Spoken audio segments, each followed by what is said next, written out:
Alright folks, today we've got Asus's TUF A14 in the house. Now this is Asus's mid-range 14-inch gaming laptop, and guys, it's kind of a sleeper hit.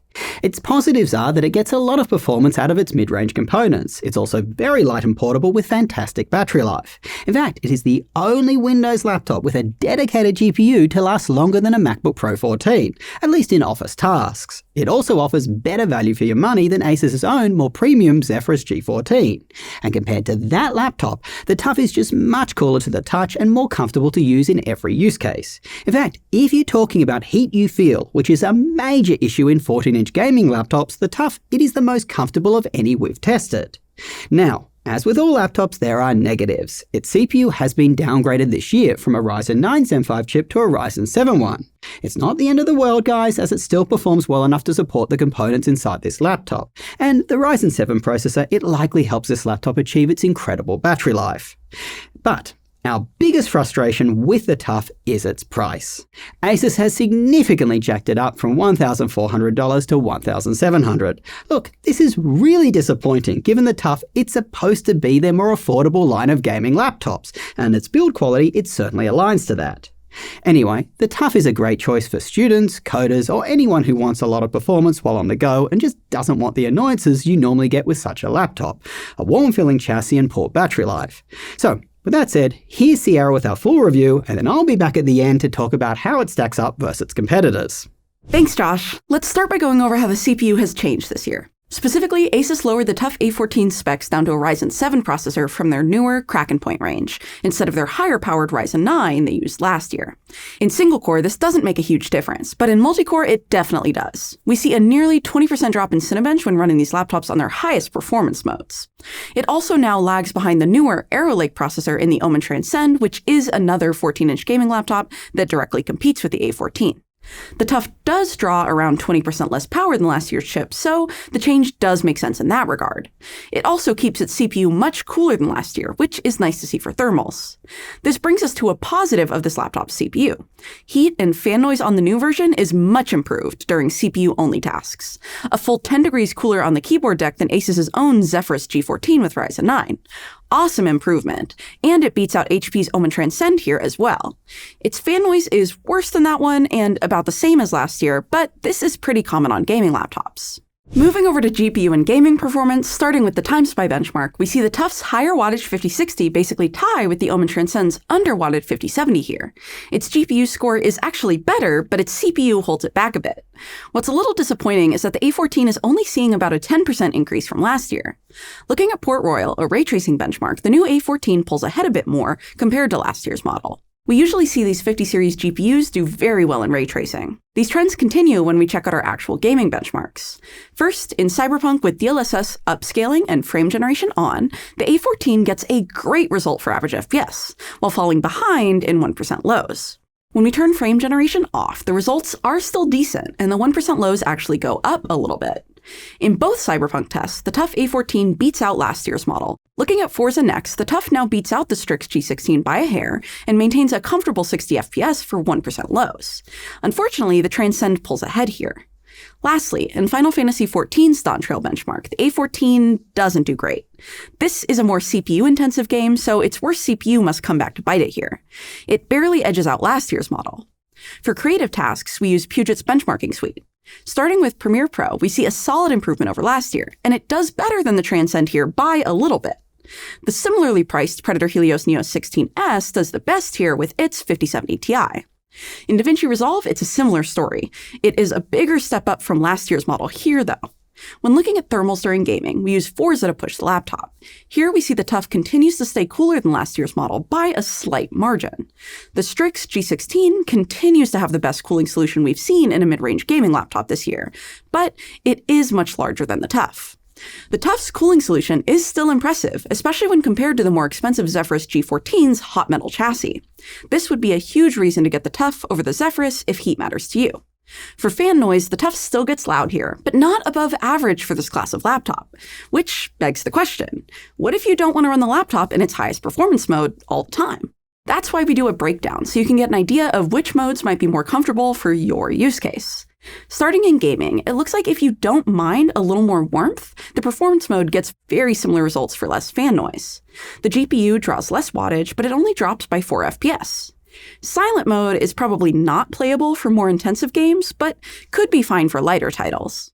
Looking at CPU-only tasks again, we see a similar breakdown where the performance mode does not do much worse and gives you a lot less fan noise for a warmer keyboard deck. We wouldn't call any of these keyboard deck temps uncomfortably warm, so that's definitely nice to see in such a small chassis. Another benefit of the lower-powered CPU in this laptop is improved battery life, which is saying something considering last year's model did pretty well on battery. Here we see the TUF lasts the longest among these laptops in office tasks, and the second longest in video playback, behind the MacBook Pro. This test is run at 200 nits on the best battery settings available. You may see worse battery life for your use case, but this is still a fantastic result. I think there are a couple of reasons the TUF does so well. It has a low-powered CPU, and Asus gives you an iGPU-only mode. Some manufacturers provide this to completely disable the GPU. This is above and beyond what Optimus does, where the dedicated GPU is still sipping a tiny bit of power just in case you use it and it needs to fire up. If you wanted to do performance tasks on battery instead of the ones we just showed you, the battery won't last as long, but you will be getting nearly the full performance out of it, which is nice to see. It doesn't throttle like some other laptops. Now, for the rest of the laptop, it's exactly the same as last year's version. Funny enough, we never did a full review on that one and only went over its pros and cons, so let's dive in a little deeper this time. Starting with its chassis, because a starting price of $1,700 means we are going to be much pickier about a plastic keyboard deck like this one. It does allow it to be very lightweight, the lightest in our lineup, but the device feels cheaper as a result. Not nearly as premium as something like the all-metal Omen Transcend, which costs a similar amount, or Asus's higher-end Zephyrus G14. It still remains very sturdy though, with minimal screen and deck flex. The TUF is also smaller than Transcend by just a bit, where the back of the laptop doesn't extend as far. This makes it more portable than that one in almost every way. Last thing on the chassis is that the satin finish of the TUF's metal lid does pick up fingerprints a bit. Another disappointment at this higher price point is that the TUF comes with an IPS panel rather than an OLED like the Transcend or the Zephyrus G14. It is still a very nice screen though. It is high resolution at 2560 by 1600, has a fast refresh rate of 165 Hz, and it covers a wide color gamut. It doesn't cover 100% of P3, which may affect you if you do professional color work, but this is not very noticeable. It also gets a bit brighter than last year's version and has a matte coating, which means it will be easier to combat reflections in a brighter environment. Great for students. As we mentioned earlier, it does offer an iGPU display mode, and it supports G-Sync. The keyboard is pretty standard on this laptop. It has a comfortable typing experience with an ample 1.7 millimeters of key travel. Its layout is standard, so you're unlikely to mispress keys, but we did notice that it had smaller keys with more space in between them. Overall, I personally liked the typing experience a lot. Josh felt it was good, but preferred the feel of the Transcend. The TUF also doesn't feature multi-zone RGB like that one, just a white backlight for the keys. The trackpad on this laptop is weirdly good for a mechanical one. It's got a soft, quiet click, tracking feels smooth and accurate, overall, very comfortable to use. These speakers sound pretty cheap. They are quiet, they lack bass, and vocals sound a bit smeared. They aren't the worst speakers we've heard, but they aren't great either. Take a listen.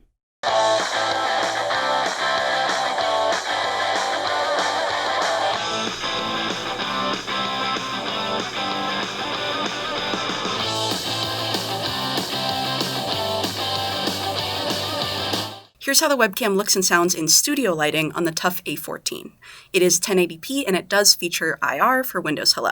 Here's how the webcam looks and sounds in house lighting on the TUF A14. Definitely a little grainier. The ports are pretty solid on this laptop. On the left, we have a proprietary charging port, an HDMI 2.1 that connects directly to the dedicated GPU, a USB-C 4.0 port which supports DisplayPort 2.1, and can be used to charge the laptop.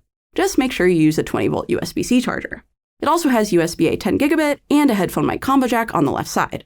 On the right, we have another 10 gigabit USB-A port and another USB-C port that supports DisplayPort 2.1, but does not list power delivery. This one is weird, as DisplayPort 2.1 normally requires at least USB 4 speeds, but this port is listed as 3.2. This one also connects directly to the dedicated GPU and cannot be used in iGPU-only mode. For the last port on the right, you get a UHS 2 microSD card reader. For upgradability, there are two full-sized SSD slots you can access after taking off the back panel. The Wi-Fi 6E card is also upgradable if you decide you need Wi-Fi 7. It is a little disappointing it doesn't come with it though. The RAM is unfortunately soldered, so make sure to check how much RAM you're getting in your configuration. Ours only has 16 gigs. For Linux, we booted up Fedora 42 and almost everything worked, except for the screen brightness up and down. We don't do a full install and update the latest kernel drivers, so perhaps this would be solved if you did that. Thanks, Sierra. So overall, we really like this laptop. Amongst 14-inch gaming ones, it stays the coolest while under load, it's the lightest, and it lasts the longest on battery. All good things. We feel that moving up to the more premium Zephyrus G14, it's a really tough sell, especially given how much warmer that laptop feels. So only do that if you really need the extra performance that its high-tier GPUs give you. But we recommend you just go for the larger Zephyrus G16 instead. Now, if you do want a more premium 14-inch gaming laptop, HP Zomen Transcend 14 is the one I'd personally buy. It looks and feels a little bit better than the TUF, it has a more powerful CPU, but it does get noticeably warmer than the TUF, that's when under load. I'll place a link to our full review of it down below, just be aware HP has fixed the Transcend short battery life that's since our initial review. Anyway, given the somewhat minimal changes from last year's TUF A14 to this year's, the obvious recommendation is, if you find an older model on sale for say $300 or less, go for that. I'm referring to the Ryzen 9 Zen 5 one. There is also a model with an older Zen 4 CPU that we found for $1,000. At that price, that's a really good one too. You can find all these alternate options on our website, bestlaptop.deals. That's when you search for the TUF A14. Our website is the place to go to ensure that you're getting the best deal on your new laptop. We track prices right across retailers and we call out when a laptop's price makes it a good or great deal. You can even now set custom price drop notifications to ensure you don't miss out on a killer sale. Well, till next time, go do something awesome with your day and we will catch you later.